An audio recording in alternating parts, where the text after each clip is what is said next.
Hi, folks. This is Mr. MegaManFan. Like, share, comment, subscribe. You know all the things to do. The project that I teased yesterday is now officially underway. FedEx delivery driver dropped this off this morning, and he left it on the front doorstep, so I almost stepped on it when I walked outside to get it, but felt it under my foot and was horrified and realized I should not put my foot down, so I backed up, bent down, and picked it up instead. And now I just need to get it out of the mailer and get it out of the bubble wrap, and we will be able to take a look at it and see how well it matches those photos that I uploaded yesterday from the eBay auction.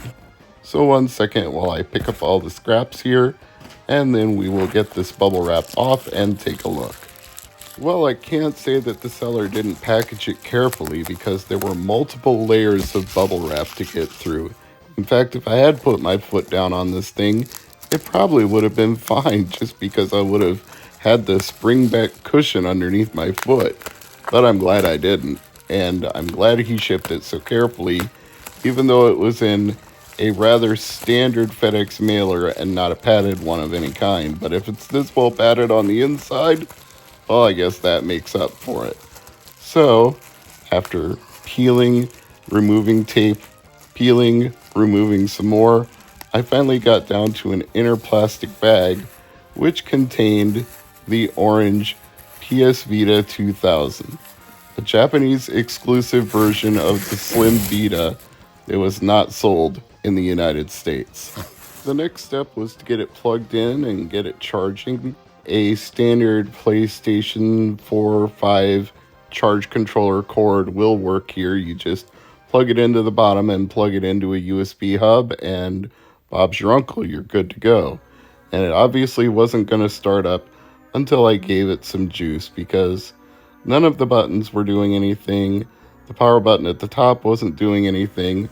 So I checked a guide online, and it actually was Sony's official guide on their website that said, give it about 30 minutes and then hold the power button for 5 seconds.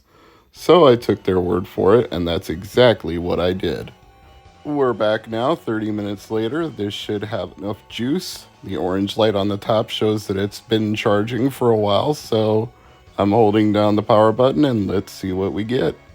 There's the familiar PlayStation logo and a bunch of text in Japanese, which is exactly what I expected. I am not surprised by that. We will have to go into the system settings and change it to English, although some things are already in English, such as the words PS Store.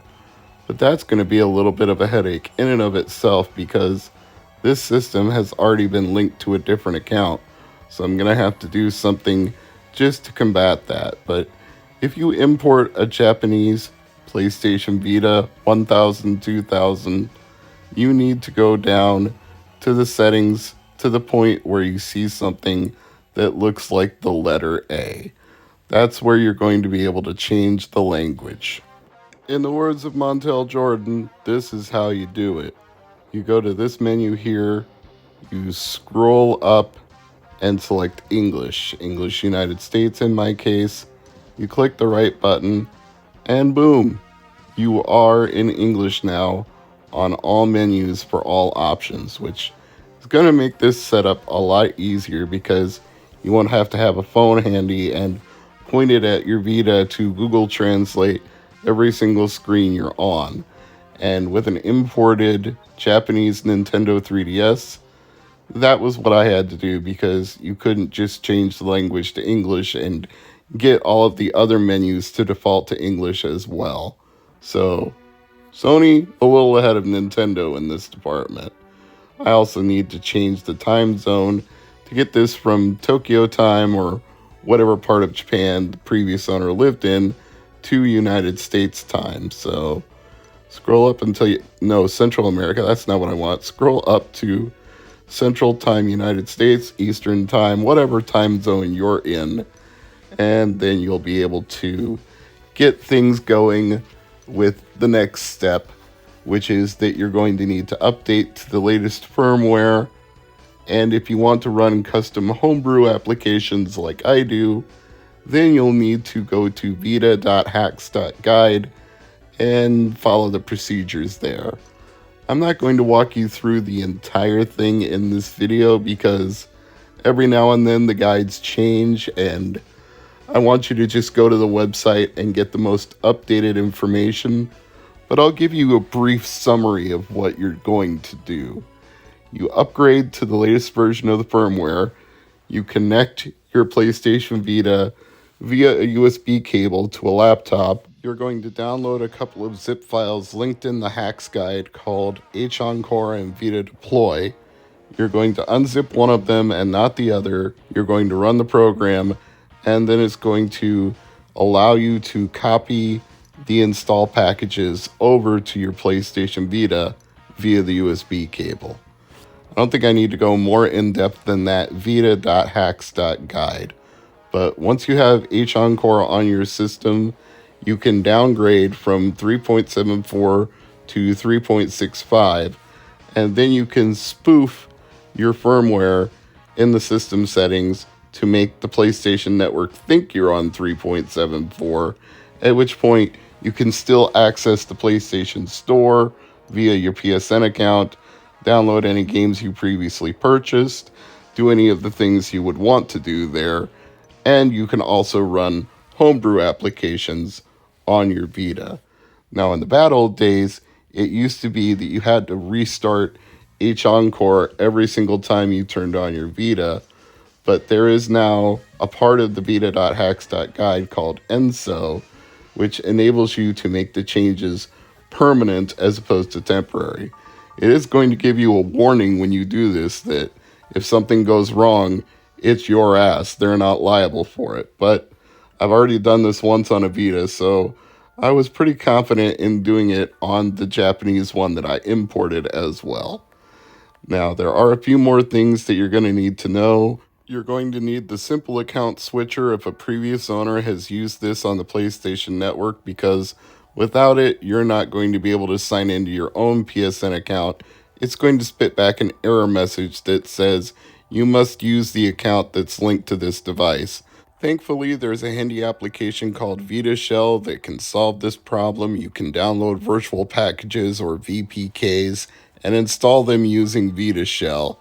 And in fact, you can even run an FTP server from Vita Shell so you can transfer them directly to your Vita without having to take your memory card in and out or get a USB cable and link it to your laptop. So Vita Shell is your friend, and it's very easy to install Vita Shell.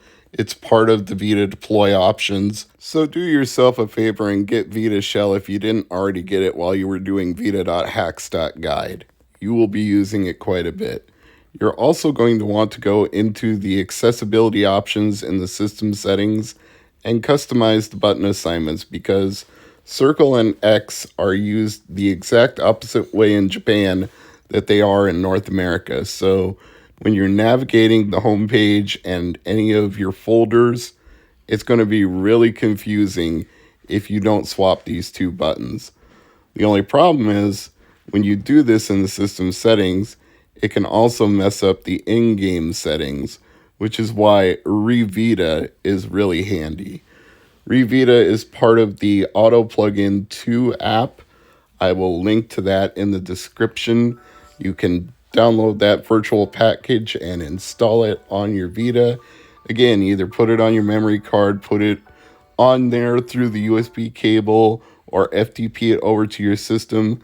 But once you have ReVita, you can do custom button mappings for every individual game. So you see right there, it says ReVita ready. It just runs in the background waiting for you. And when you need it, you hold start and hit square. Now, if this seems too tedious, if you don't want to remap the buttons for every single game, you can ignore setting the accessibility options, but it just depends on which is more inconvenient to you, having to change it in the game or having to learn to do it differently in the system menus.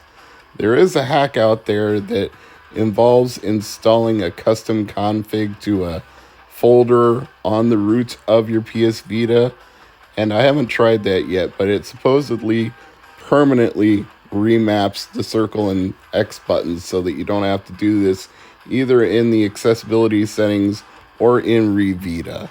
So if you want to go that route, go that route. But for now, at least, I'm remapping them in the accessibility settings and then setting them for Super Meat Boy with Vita. So as you will see here, I've got two remap rules. I've got circle to X and X to circle. And once I exit out of this menu, those changes will be implemented for the game every time I start the game. If you ever want to change or delete those rules in Vita, you just hold start and hit square. This is Mr. MegaManFan showing you how you can turn a Japanese Vita into an American Vita. I call it Project Vita Slim. Thanks for watching, and I hope you all have a great day, and maybe try this out for yourself.